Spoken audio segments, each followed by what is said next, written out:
The definitive guide for getting the right things done. How many of you would consider yourselves leaders? This book is called The Effective Executive, emphasis on executive meaning leader. So I'm a relatively new leader in Coconut Creative, managing 2 people, and I really want to level up my leadership skills so that I can actually motivate the people that I'm working with. So in this video, we're going to go over the definitive guide to getting the right things done and to be the effective executive. And you can see in the top left here, the Harvard Business Review actually promotes this book, and I have some resources pulled from the review itself, so stick around for that. So first things first, starting this off with a question: do you want to be effective? Now you might be asking, like, what the heck does that mean? Does that mean I'm effective in my workplace? Does that mean I'm effective at home with my relationships? Like, what the heck am I effective in? Well, all that means, at least in this context of this book, is that we're trying to get the right things done. How many of you have felt like this in the past, where you're handling a project and you hone in on one specific thing for such a long time just to find out at the end of it that it was just like so irrelevant and that you didn't really need to be putting your time towards that in the first place? Well, on the flip side of that, there is the opposite, the reverse, where you can be spending, a tiny bit of time on this one thing over here, and that's going to produce massive results. So that is what I see as getting the right things done. There's a famous saying that is reiterated in this book, saying that what one does not have in one's feet, one's got to have in one's head. So if you're not like labor conducive, if you can't do a lot of manual work, you better make up with that with your brain. So there's a concept that is reiterated through this book over and over again, which is knowledge work. And knowledge work is like the primary work that I need to be doing as like a business owner. And if you have a good brain, if you know how to solve things really well, that's a lot more valuable than things that you can do with your hands and your feet.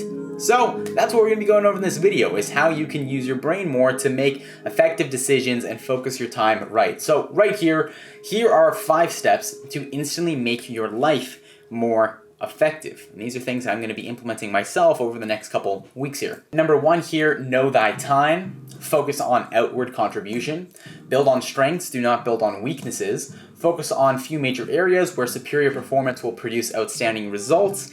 And finally, make effective decisions. Hell yeah. So know thy time. Does this sound like you? You ever just wake up at 8 a.m., then boom, you're like asleep at 8 p.m. and you're like, where the hell did all my time go?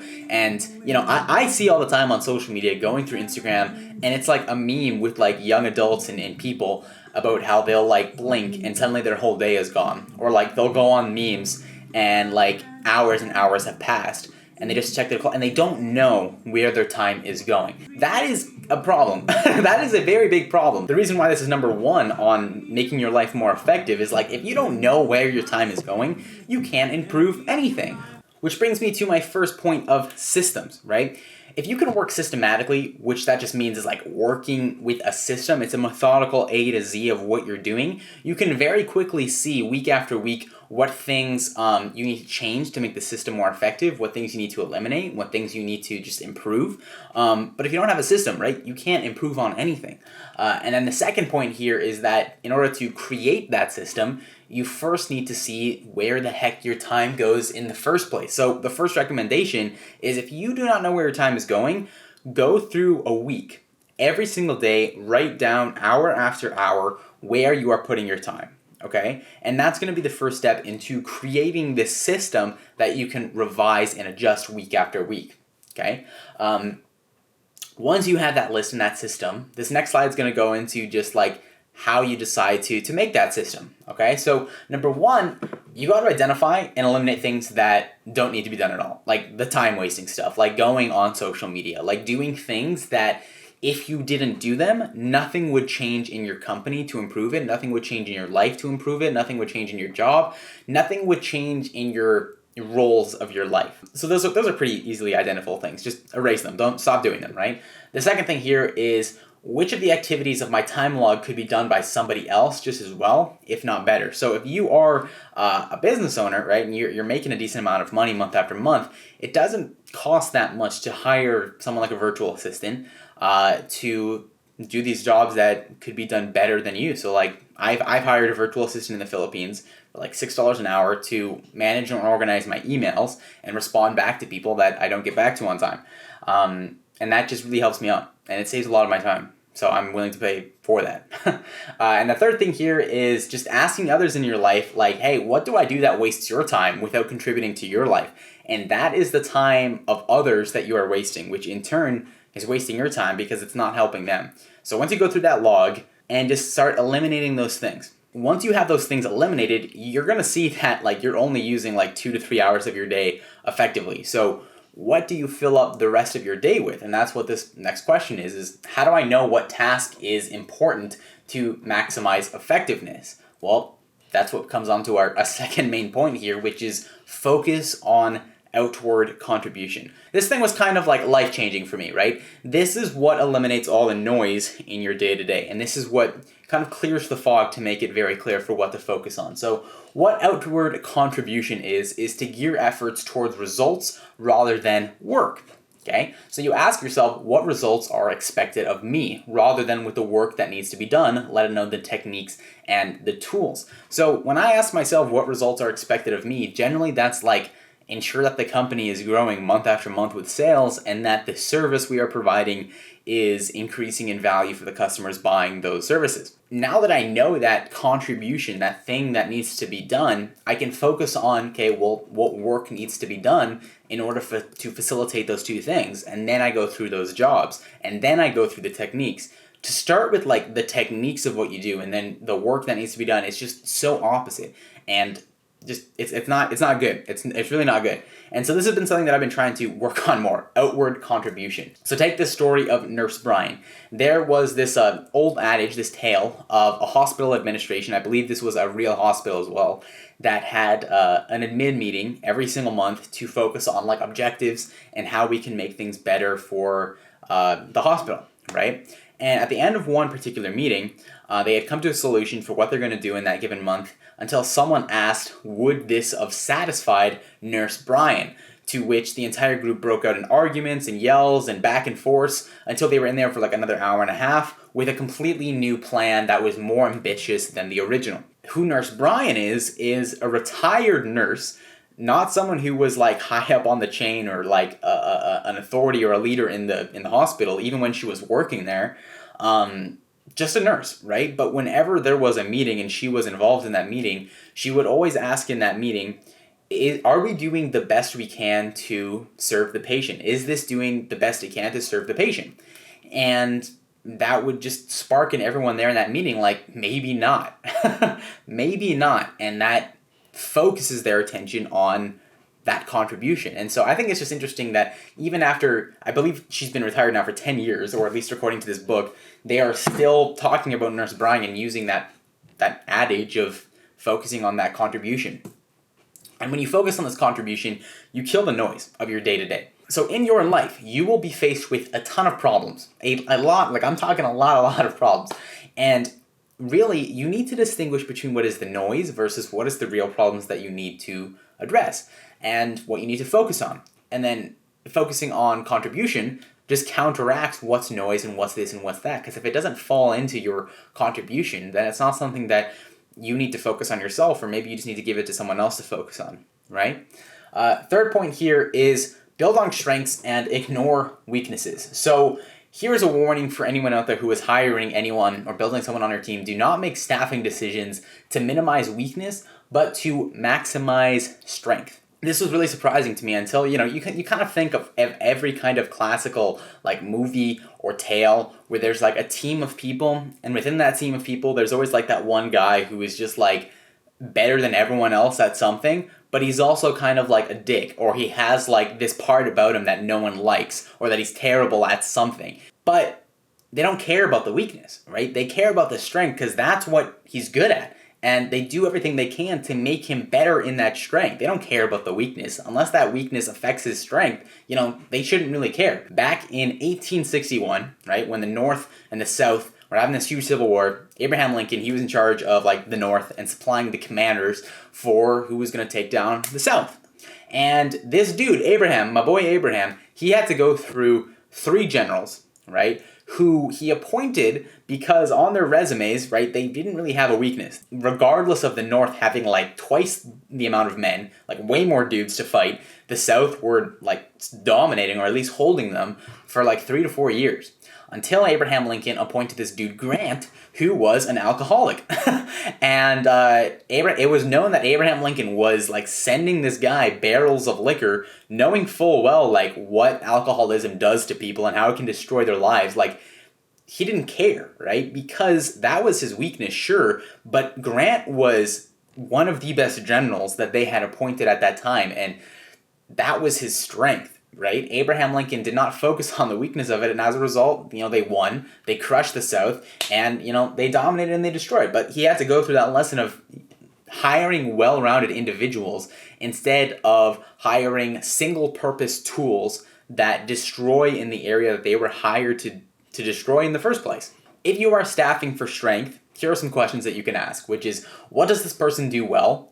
What, therefore, is this person likely to do well, if I hire them? What does this person have to learn or acquire to be able to get their full potential or strength? I love that question. And then, if I had a son or daughter, would I be willing to have them work under this person? If yes, if no, why? These questions are predicated on building out the strength of that person, right? You're not focusing on the weakness of the person. You're focusing on the strength, with the last question kind of asking yourself, like, okay, is his weakness so bad that I wouldn't want my child to be working under him? If no, okay, then let's rock and roll. In order to get strength, you must put up with weakness, right? Steve Jobs is a classical example of this. This dude was a dick. No one liked working with him. He was arrogant. He was a prick. Like, he had all these flaws with him, but he was a genius, and he was an innovator, and he was a great entrepreneur, and he was a great businessman. And you just had to put up with his weakness. Like, you just did.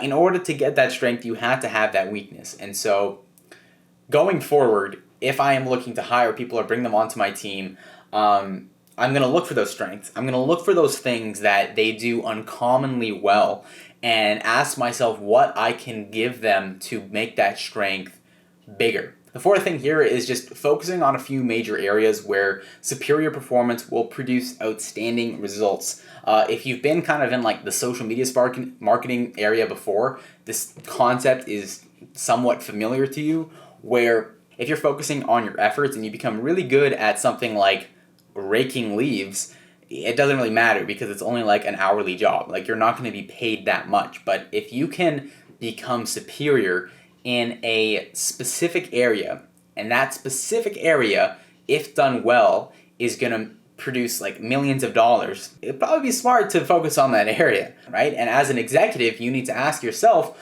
what are the things that I seem to be able to do relatively well and with ease that come rather hard to other people?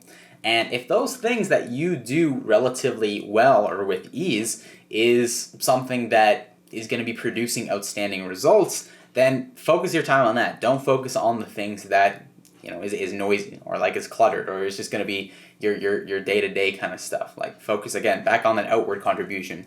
And the last thing here is just like make effective decisions. And this is something that comes with time. Like, I don't have all the answers for this one. Like, making effective decisions is a hard thing to do.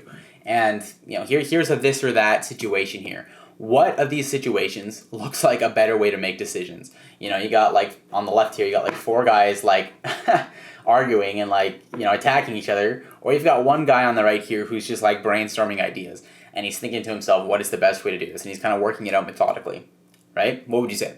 Well, according to Harvard Business Review and the Effective Executive, you gotta be the one on the left.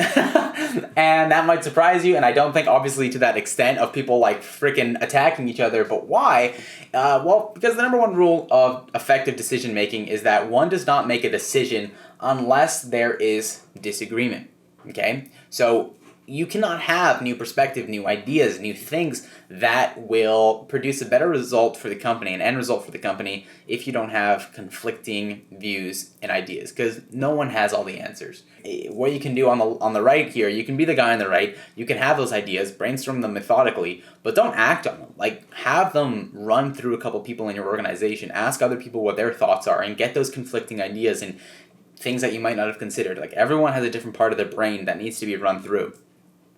And then take lawyer students, right? Lawyer students, as an example, at any good law firm, with their first case that they're given to work alongside, to study, their first job that they are given, right, is to prepare the best case that the opposition will make in court, right? And by making that case of what the other side will prepare, they're training their brains and their minds to see different perspective and see the sides that the opposition will see, as opposed to just focusing on, your own ideas, your own thoughts on what is the best way to do it. And so here are 6 steps for making decisions. Now, these 6 steps are what was quoted directly from the Harvard Business Review. So these are really, really, really, really, really valuable stuff that I'm going to be sharing with you guys right now. So the first thing here is classifying the problem.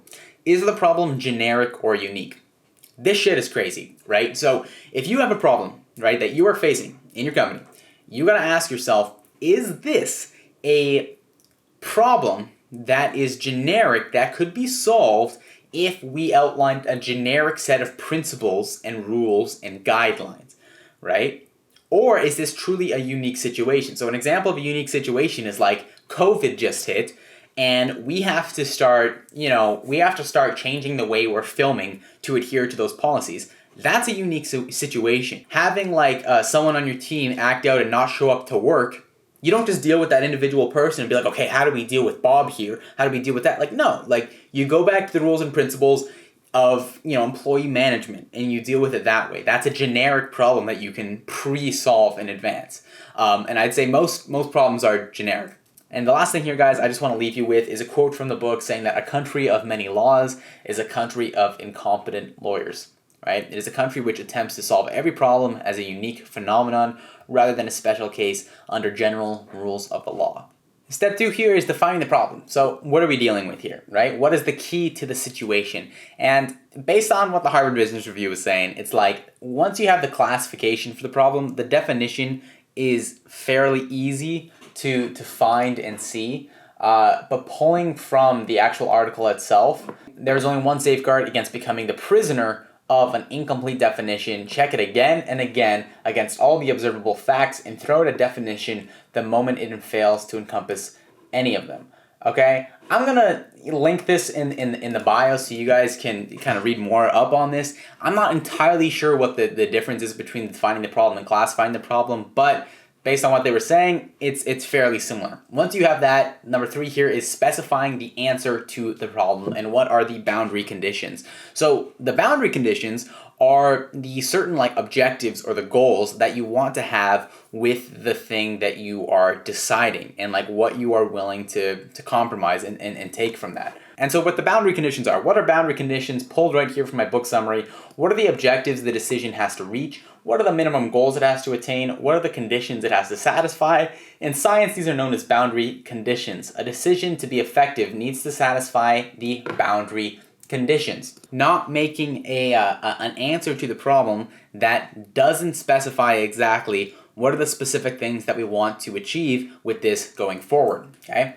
The 4th thing here is deciding what is right rather than what is acceptable in order to meet the boundary condition. So what will fully satisfy the specifications before attention is given to compromises, adaptations, and concessions needed to make the decision acceptable.